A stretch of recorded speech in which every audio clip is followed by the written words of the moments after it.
Gabriel in the studio. We welcome you to Montreal, Peter. Once again, welcome you back, actually. The last time you were here was when? I guess a year or so back.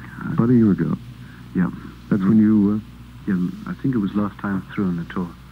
And you came into town with Robert Fripp at that point, as Festive Roads. That's right. And since then, Robert Fripp has been working rather extensively with you. In fact, he produced your most recent album. Right. And but he's not on tour with you again, is he? No, he's not. At the moment, he's working on his own record and producing, I think it's the Roach's sisters in New York. Oh, really? Who I haven't heard of before, but I'm sure I will hear more of. And, doing sessions with 1 or 2 other people. Well, I know you've been working with Hall & Oates recently. In fact, I was told that you will be working on the new debut solo album for Robert. Doing some vocal work, I believe. I did a very quick version of Here Comes the Flood with piano and voice at the end of one session on my album. And Robert wanted to use that for his thing. And he's now put his Frippertronics to it, and Eno's made some noises on it, and it sounds very nice, actually. How far back does your association with Robert Fripp go? I suppose I must have known him for about 5 years now or something. It was towards the end of my time with Genesis that I got to know him a bit. And I think we were just interested in each other, things we'd read or heard through friends, and got to meet in Island Studios and struck up a relationship. Well, musically there are similarities. I guess you would have to agree. In fact, I believe you're on the same label here in North America. Of course, King Crimson, when they were putting out records, were on Atlantic, and so was Genesis at the time. Right. So I would assume that's when you struck up the relationship. Actually, no, it wasn't through that. It was more in England, although there was Robert's one-time girlfriend used to work for Atlantic Records, so she was a liaison officer there. I see. So the Frippertronics, you've used them rather extensively on the new album. Perhaps you could explain what the Frippertronics are all about, because there are some very interesting sounds within every song. There's always so much going on, and I'm sure... Yeah, well, some of it actually is very fast on the synthesizer, but Robert's sounds are generated for the most part using a tape technique which Eno introduced to him with tape loops, where you feed in a sound signal and it has a very long delay, so that when it sort of recurs on a spiral almost at your viewpoint, you add a new layer on the top. So you build up this huge sort of floating mass of sound. And that's one of his main techniques, which you can hear on Exposure. And there are a couple of other things he does, which use the conventional studio equipment in a very unusual way. Well, Peter, on the album version of DIY, the single from the album, which was the original version of DIY, Do It Yourself, your vocals seem to have been phased. Now, is that the evidence of Frippertronics? Does he use that with your vocals? Partly my love for the harmonizer, which is a thing which just allows you to alter the apparent pitch of the voice, so that if you get a second signal which is slightly out of tune with the first, you get a beating effect. It's a little like when you have violins in an orchestra. They're not playing exactly in tune, and the expression and so on isn't totally together. So as a result, you get a sort of shimmering effect because of the beating of the two out of tune, or whatever it is, two or more out of tune signals. And it sometimes gives you a very fat sound on the voice, and you can alter it so that it does sound similar to a phase in places. Well, you've also cut a new version of DIY, which does not have the same vocal effect. In fact, the vocals are very, very much more audible on the new single version of DIY. Any reason why you recut that song in particular? Yeah, I wasn't totally happy with the mix that we had of DIY on the album. Plus, I just felt there was something else we could get out of it in terms of arrangements. So I went back in the studio and tried the sax line. Originally, when the song began, it was a lot slower, and the sort of ascending riff, the do-do-do-do-do-do, was done on, it was written for brass, which never actually materialized. When I tried the acoustic arrangement, I stuck with that. But then bringing back the saxophone onto it, I felt give it a bit more push, and the vocal, I read it again to try and get a bit more bite out of it. So the basic rhythm track is the same? The rhythm track is the same, and the acoustic instruments are the same. But the vocal is completely new? Right. With the help of Robert Fripp once again? Actually, no. This one I did myself in New York afterwards. Well, Robert has really been rather instrumental in bringing the real Peter Fripp to vinyl. How has he done that? And I've read that in numerous reviews of the latest album, that Robert Fripp has really brought out the real Peter Gabriel on vinyl, and that you are quite pleased with what he has done with your voice, which you're apparently not too happy with. Well, no. I mean, there's just the one or two things that I think always when I finish an album, I think I could have done that better. And when the opportunity came to put this out as a single, I had a chance to go back and redo some of the things that I would have liked to be different.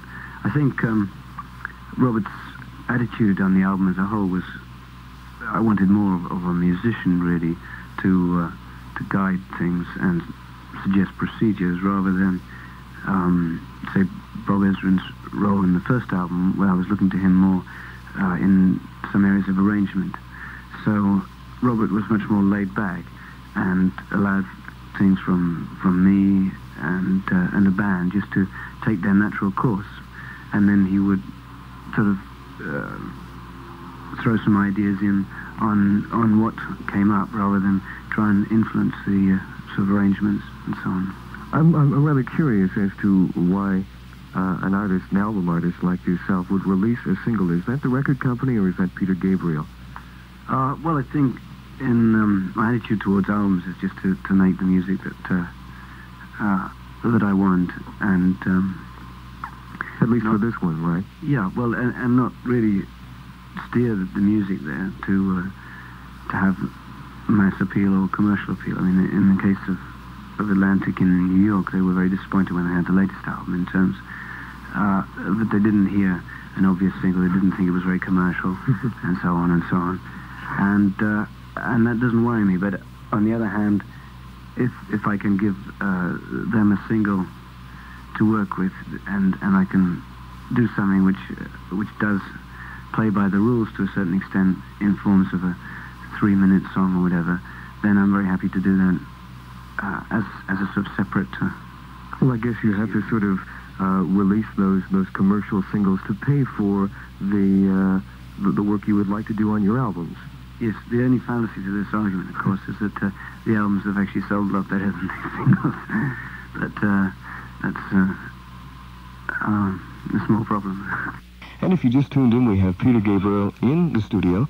Peter, you're playing a date tonight at the Montreal Forum with special guest stars Max Webster. Tickets, I believe, are still on sale for $7.50 and $8.50, available at the Montreal Forum box office tonight. And we do urge everyone to come on out and watch the ex-Genesis man on stage once again. You've been doing some dates lately with, well, I shouldn't say some dates, but you did get up on stage with Genesis in New York. That seems rather strange. You did leave to pursue your solo career, and to me it doesn't seem fair as a fan to only hear about you being on stage once with Genesis and, not being with them permanently, as so many people or so many fans would hope you would be.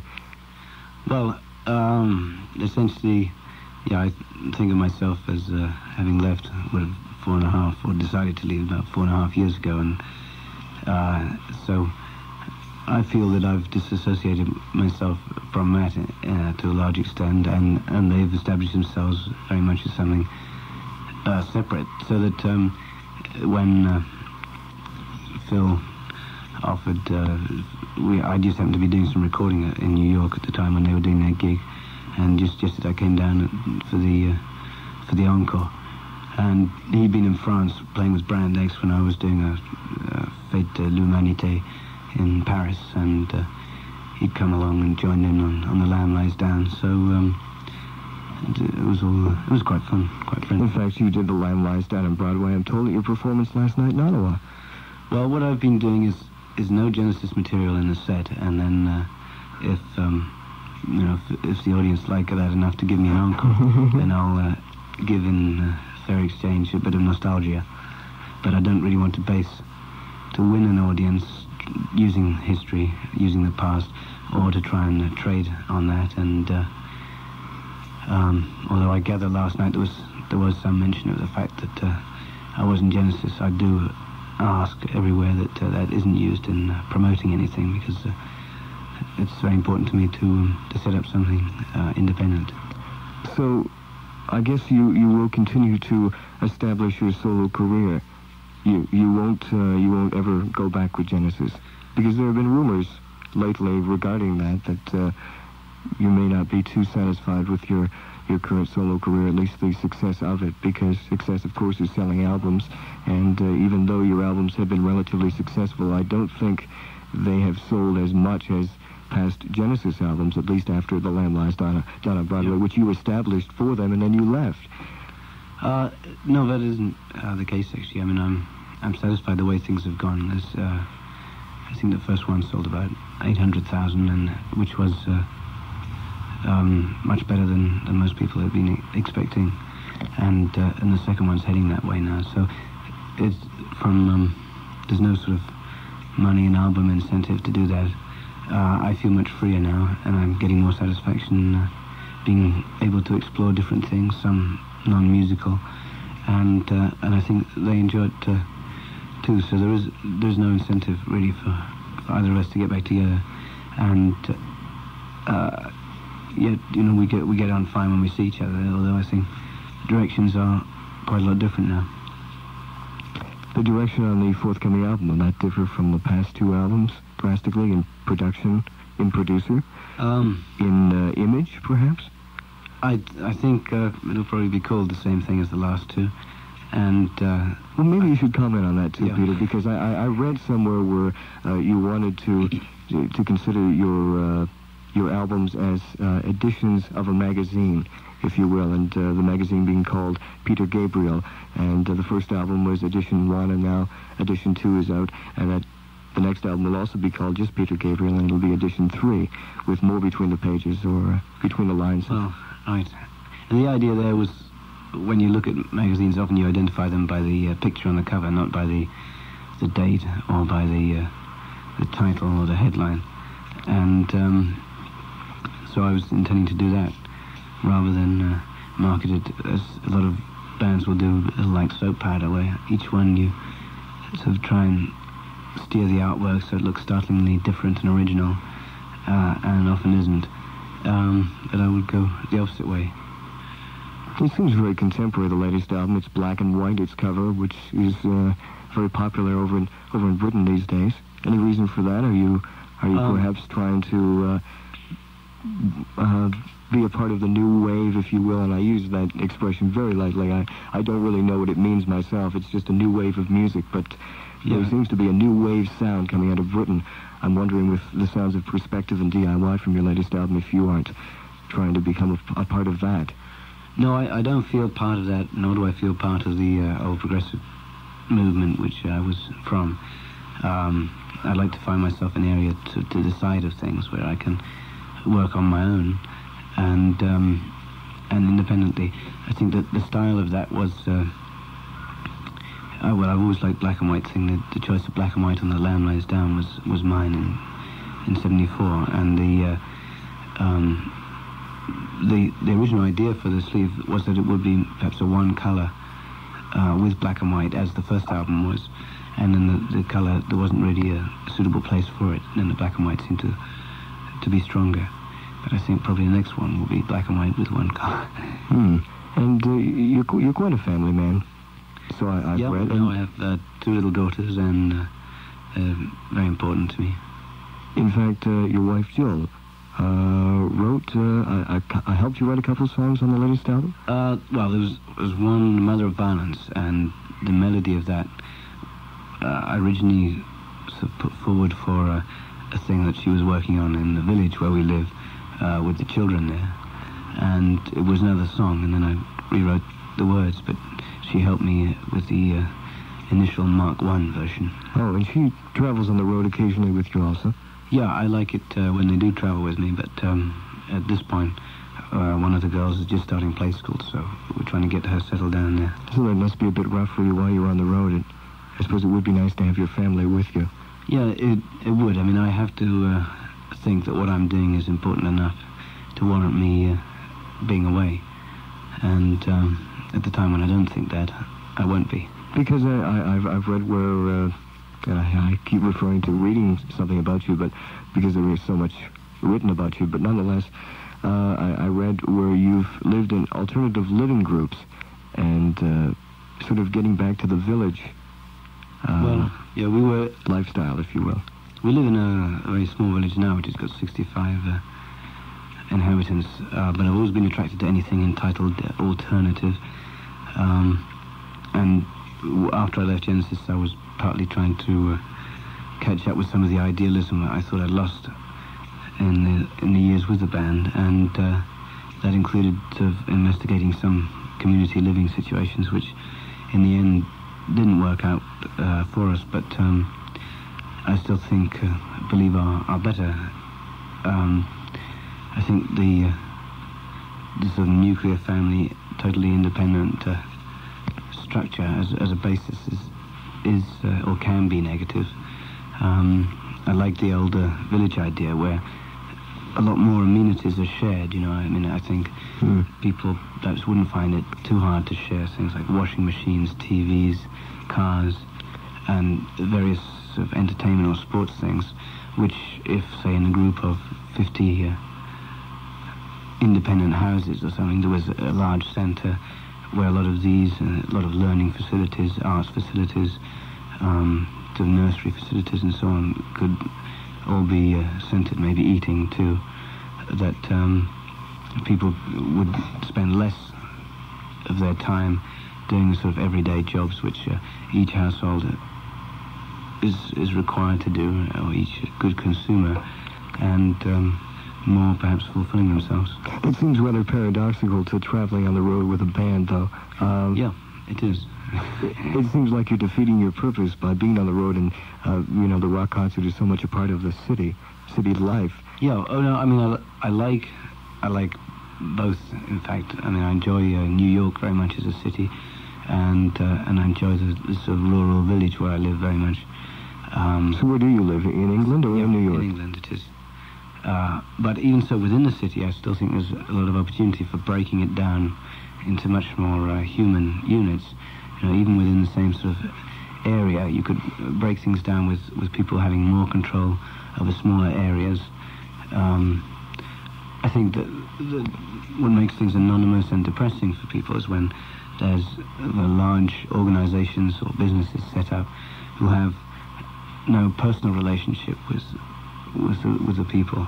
And if you can break things up to a small enough level where people feel involved and that they're determining some of the events that go on around them, I think they'll be more satisfied. Where everybody works for one cause. Well, I suppose, it's not essential that it's just... Instead of just working for themselves. Well, I think, we're selfish in a lot of ways. I think it's very hard to change human nature. Oh, it is. I'm not that idealistic, but I just feel that there's a lot that could be done where people could have more control over what goes on. And computer technology, I hope very much, will allow a certain amount of the processes of the Industrial Revolution to be reversed, but not avoiding technology, but using it, such as I think some of these sort of factories that are designed using some of the more flexible computer chips are able to change what they produce according to the demand, rather than, say, if a factory producing tables to be fully automated, has to be on such a huge scale that it can produce millions of tables that you could have... Exactly the same. Well, you could have the technology with a smaller factory which can produce tables, chairs, light stands, or whatever, and can change exactly the same machines with the new technology according to where the demand is. So it doesn't have to be on such a large scale. So a smaller number of people can control what happens within the factory, and the worker is more involved. So where does your music fit into that? Good point. I think just that there are certain projects which I would like to be able to keep small enough and flexible enough so that there are things with a lot of that can respond to change quickly. And I think part of the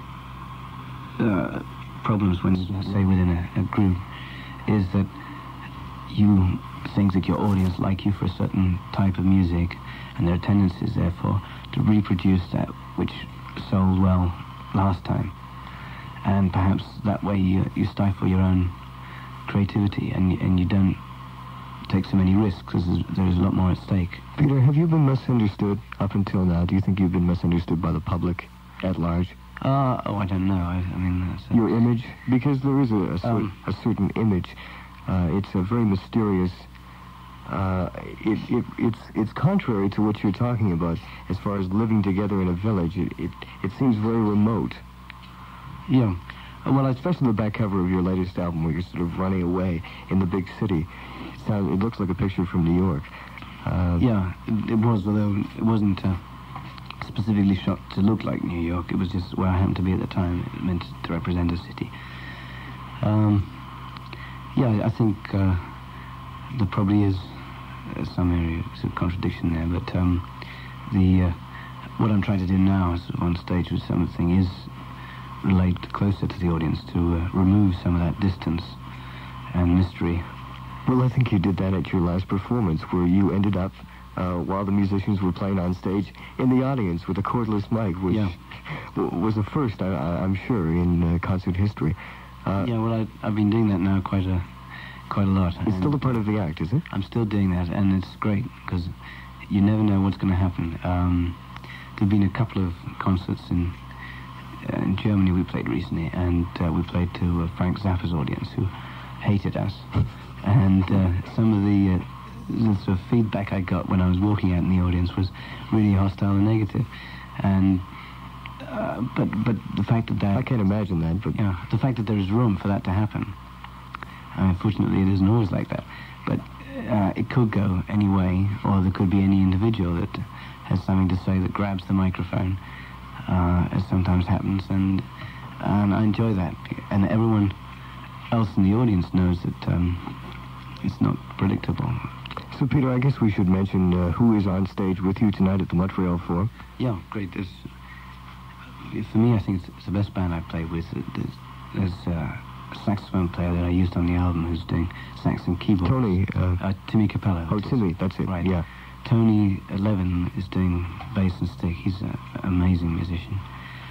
Jerry Murata on drums. Jerry Murata, any relation to Rick Murata? Yeah, younger brother. Oh, okay, that's right. There's three of them, actually. The young one hasn't really surfaced, but I'm sure he will do. He does all the drumming on your latest album, right? Yeah. Did he work on the first album, too? No, he didn't, but he was touring with me on some of the later part of the tours on the first album. And he's great. What I like about his playing is it's very solid, great timekeeper, great field player, and he doesn't overplay. I think there's a tendency a lot with, say, some English or more jazzy orientated drummers to do a lot of decorative work as well as timekeeping. Like a Jimmy Muir or Bill Bruford. Yeah. And Jerry is the other end of that. Very simple. I mean, it just feels nice with the music, for things to be underplayed rather than a bit simpler. A bit simpler, I suppose. Yeah, simpler and more solid. And there's more space. And I think it's important in music, as in anything, it's what you don't do what you don't play is every bit as important as what you do. Well, I think that's the intention you had when you wrote DIY, or at least when you performed it. You did it with instruments that were contrary to what the new wave artist or the punk artist would ever be caught seen with on stage.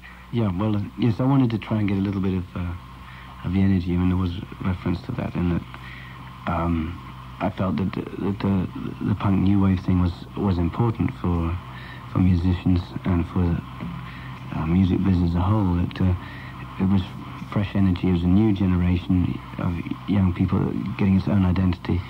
And in the beginning, and still in certain places, there's room for experimentation, for people to try doing new things, try challenging the rules. And I think that always needs to happen. But there's always a strong tendency, as happened as soon as they started selling records, for the business to see something as a commercial success.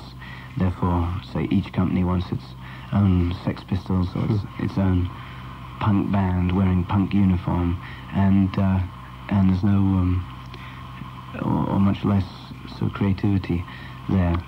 But it's also theatrics, isn't it? Oh, something that you certainly can relate to, because it's been a part of your act, if you will, since your days with Genesis. Yeah, I mean, there is some of that. I mean, but I think as a sort of style or means of expression,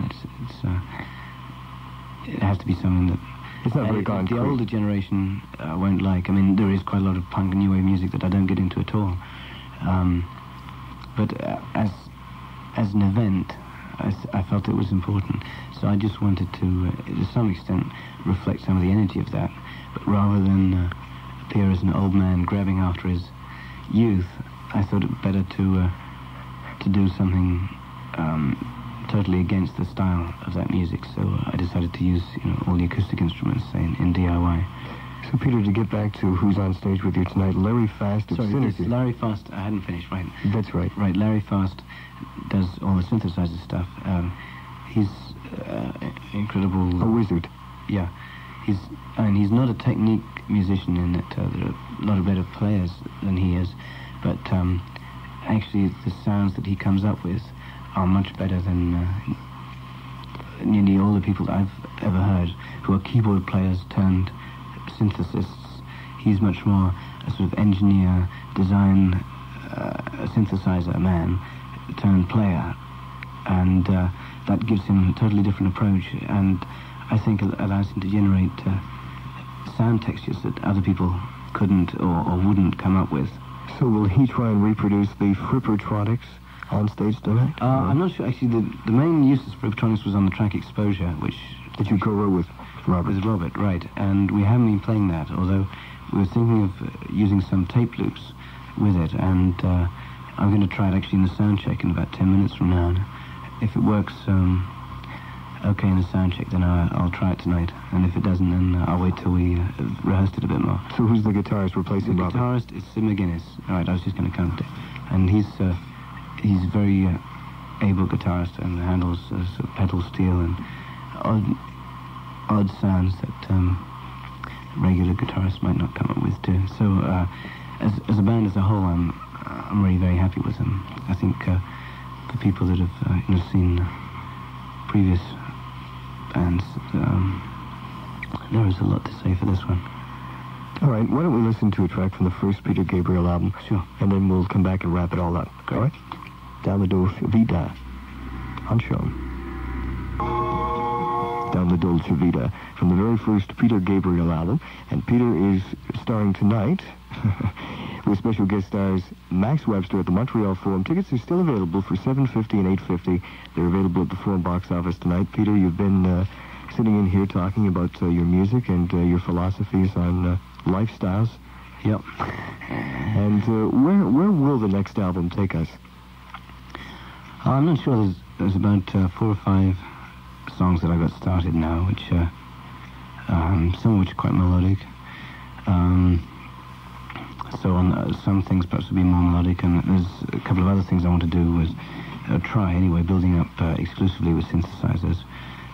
So that'll be the other end of the scale. So I'm looking forward to doing it. I'm going to take quite a long time to do it, as long as it takes for me to be fully satisfied with it. So it may not be around for a while, but I feel very good about what's coming out so far. Will it be a different handful of musicians? No, I think it'll be this band that I'm working with at the moment, and there may be a couple of other things added from other people, but essentially these musicians. Would Eno ever become a part of your work? I don't think so. I don't have any plans at the moment. I think he's a very interesting musician. I like what he does. Or non-musician, as he considers himself. Right.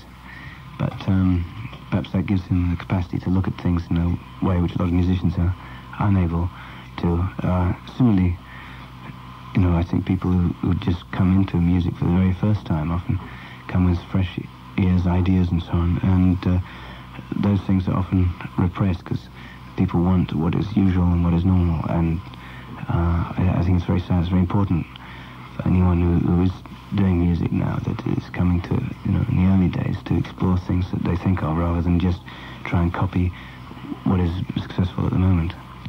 So what you're trying to do is a different brand of music altogether. Well, yes, it obviously has some common ground, but I'd just like to carve out an area of things that interest me that aren't necessarily sort of mainstream.